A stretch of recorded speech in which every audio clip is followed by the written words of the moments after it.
मित्रों, राधे राधे, जय श्री कृष्ण। आज मैं सूरदास जी का एक पद भक्ति भावना से परिपूर्ण लेकर आया हूँ। कृष्ण भक्ति से सराबोर है। ईश्वर की महिमा का बड़ा ही सुंदर वर्णन किया है। सूर कहते हैं, चरण कमल बंदों हरिराई, जाकी कृपा पंगु गिरि लंघे, अंधे को सब कुछ दर्शाई। अरे बहिरो सुने, मूक पुण्य बोले, रंक चले सिर छत्र धराई। सूरदास स्वामी करुणा में बार बार बंदों ते ही पाई। ध्यान दीजिएगा, बार बार बंदों ते ही पाई। पाई माने पैर, उनके चरण कमलों की वंदना है। हमारे यहाँ ईश्वर की जब पूजा की जाती है तो फिर उसको चरण ही उसके पखारे जाते हैं। पद पखारने की परंपरा है। स्वयं कृष्ण ने सुदामा के चरण प्रक्षालन किए थे। गोस्वामी जी ने महिलाओं को देवियों की पूजा के लिए बताया, देवी पूजी पद कमल तुम्हारे, सुर नर मुनि सब होई सुखारे। आज सुर अपने आराध्य लीलाधारी कृष्ण के लिए कहते हैं चरण कमल। मैं चरण कमलों की, कृष्ण के कमल रूपी चरणों की। अब ध्यान दीजिएगा, कमल रूपी चरण है। अलंकार कौन सा हो जाएगा? रूपक, पहली बात ब्रिज भाषा है, भक्ति रस है, प्रसाद गुण है ना। और यहीं पर ले लेते हैं, चलिए अच्छी बात बताई कि रूपक अलंकार, रूपक अनुप्रास भी है। और अलंकार पढ़ाते समय सामने आएंगे। कहते चरण कमल बंदों, मैं चरण कमलों की वंदना करता हूँ, आराधना करता हूँ, उनके चरण कमलों की पूजा करता हूँ। हम क्या करते हैं? मैं तो शिक्षक रहा हूँ, लाइन लग जाती थी विद्यार्थियों के पैर छूने वालों की। हमारी भारतीय परंपरा है, हम चरण रज लेना चाहते हैं। अरे कृष्ण के पैर, राम के पैरों की धूल लग करके अहिल्या को जीवन दान मिला था। केवट ने कहा था, जब तक हम पार नहीं करेंगे, जब तक आपके पैरों को धो नहीं लेंगे। पद पखार जल पान कर आप सहित परिवार, तब ले गया। चरणों की महत्व कितना है। आज तो मुझे हंसी आती है, कभी कभी दुख भी होता है। जब कोई किसी के पैर छूने की बात करता है तो लोग यहाँ तक, घुटने तक पैर लाते हैं, लौटा ले जाते हैं। हमारे यहाँ चरण कमल है, पैरों की उंगलियाँ ही कमल की पंखुड़ियाँ हैं। हम उस स्थान पर रख के उनके पैरों को जब अपने मस्तक तक लगाते हैं, चरणों की धूल अपने मस्तक पर लगाते हैं, कितना आशीर्वाद प्राप्त होता है। तो कहते हैं चरण कमल बंदो, मैं चरण कमलों की वंदना करता हूँ। चरण कमल की, किसके चरण कमल की? बोले हरि राई। हरि, हरि माने भगवान, राई, राय, राय माने श्रेष्ठ, जो सबसे श्रेष्ठ हैं, जो राजा हैं, जो महाराजा हैं, जो भूपति हैं। भूपति ही नहीं, पूरे संसार के पति हैं, परम पिता हैं। उस कृष्ण की यहाँ हरिराई से आशय कृष्ण से है। चरण कमल बंदो हरिराई। क्यों किसी के चरण कमलों की वंदना करते हैं? क्या प्रभाव होता है? कहते हैं जाकी कृपा। अरे जिसकी कृपा मिल जाए, किसकी? उस भगवान की। तो क्या होगा? बोले पंगु गिरि लंघे। पंगु, पंगु कहते हैं लंगड़ा व्यक्ति। पंगु गिरि लंघे, अरे लंगड़ा व्यक्ति भी पहाड़ को पार कर सकता है। क्यों कहा जाता है, जिसका राम रक्षक उसका कौन भक्षक। तो अगर उस भगवान कृपा हो जाए, असंभव भी संभव हो जाता है।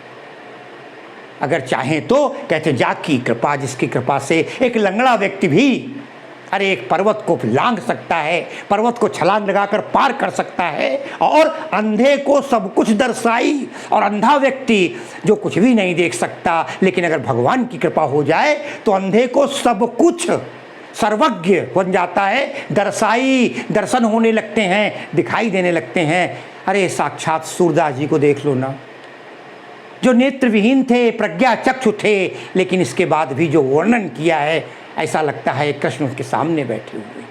अंधे को सब कुछ दर्शाई।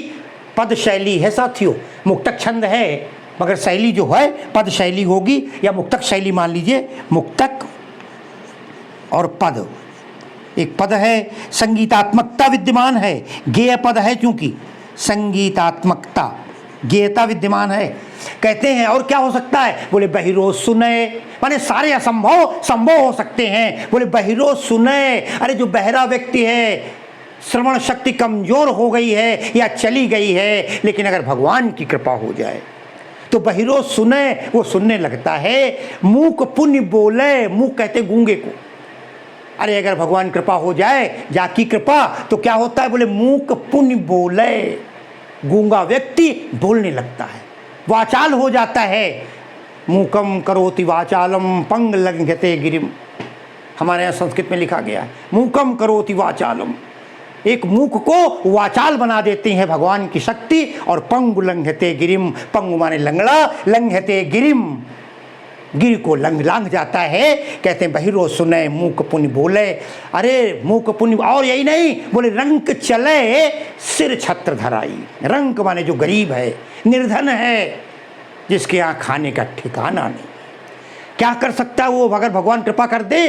रंक चले सिर छत्र धराई, अपने सर पर छत्र धारण करके। छत्र किसके सर पर रखा जाता है? राजा के। एक रंक भी राजा बन जाता है। साथियों, जब मैं पढ़ता था कक्षा 9 में, मेरा ये पद था, मुझे याद आ गया अचानक। मिट्ठूलाल शुक्ला पढ़ाया करते थे हमें, आज संसार में नहीं है। मेरे जीवन में उनका बड़ा असर है, दो ही लोगों का, एक ML शुक्ला सर और दूसरे कैलाशनाथ जी, जो आज भी अभी हैं PPN डिग्री कॉलेज में मुझे पढ़ाते थे। मैं आज भी उनको इस वीडियो के माध्यम से, आपके माध्यम से उनको प्रणाम करते हुए बात प्रारंभ करता हूँ कि रंक चले सिर छत्र धराई। रंक भी अपने सर पर छत्र धारण करके, अर्थात रंक भी राजा बन सकता है। जो बात आ गई बीच में हमारे व्यक्तिगत जीवन की, उस समय कक्षा 9 में काव्य रत्नांजलि नाम की पुस्तक हुआ करती थी, जो आपके पिताजी कोई होंगे तो बताएंगे, कक्षा 10 और 9 में एक ही किताब चलती थी।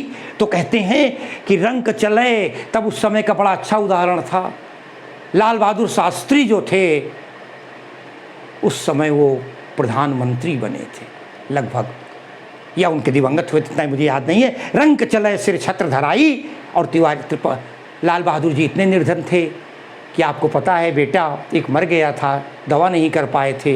इतना ही नहीं, नाव से पार जाना पड़ता था, नाव के पैसे नहीं हुआ करते थे। अपने तमाम साथियों को किताबें और कपड़े दे के स्वयं तैर करके पार जाया करते थे। इस तरह उन्होंने पढ़ाई की थी। तो कहते रंग, तब हमें हमारे शुक्ला सर बताया करते थे, देखो ना शास्त्री जी को देख लो, रंक चले सिर छत्र धराई। अरे एक रंक भी आज राजा बना बैठा। आज मैं आपको पढ़ा रहा हूँ, यद्यपि मैं राजनीति से दूर रहता हूँ, मैं किसी दल का नहीं हूँ, क्योंकि एक शिक्षक की क्लास में तमाम विद्यार्थी होते हैं। जब जो बच्चा अच्छा करता है, शिक्षक उसकी प्रशंसा करता है। जब जो खराब करता है, शिक्षक उसकी निंदा करता है या उसको डांटता है। मैं भी वही स्थिति में हूँ। आज भी स्थिति यही है। हमारे वर्तमान प्रधानमंत्री मोदी जी को बारे में कहा जाता है चाय बेचा करते थे, रंग के रूप में तो मान लेते हैं। रंग एक साधारण सा, तो रंग चले सिर छत्र धराई, सिर छत्र धारण चलता है। कहते इसलिए सूरदास जी कहते हैं स्वामी करुणामय। अरे वो स्वामी कृष्ण करुणामय है, दयामय है, करुणा करने वाले हैं, दीन बंधु हैं, दीन दयाल हैं। सूरदास स्वामी करुणामय। अरे बार बार बंदों, मैं बार बार वंदना करता हूँ। पुनरुक्ति प्रकाश अलंकार भी आ गया बार बार में। पुनरुक्ति प्रकाश, बार बार बंदों, बार बार वंदना करता हूं। किसकी? बोले ते ही पाई। अरे उसके पैरों की, उसके चरणों की। है भगवान, अपने चरणों की रज दे दीजिए, अपने चरणों पर ठिकाना दे दीजिए, अपने चरणों की कृपा कर दीजिए। आपकी एक कृपा ही हमारा सब कुछ उद्धार कर देगी। इस तरीके से सूरदास जी ने अपने विनय के पदों के माध्यम से साक्षात कृष्ण की जो वंदना की है, उसी वंदना के साथ मैं आज की अपनी इस कक्षा को विराम देते हुए फिर कहूँगा, जय श्री कृष्णा।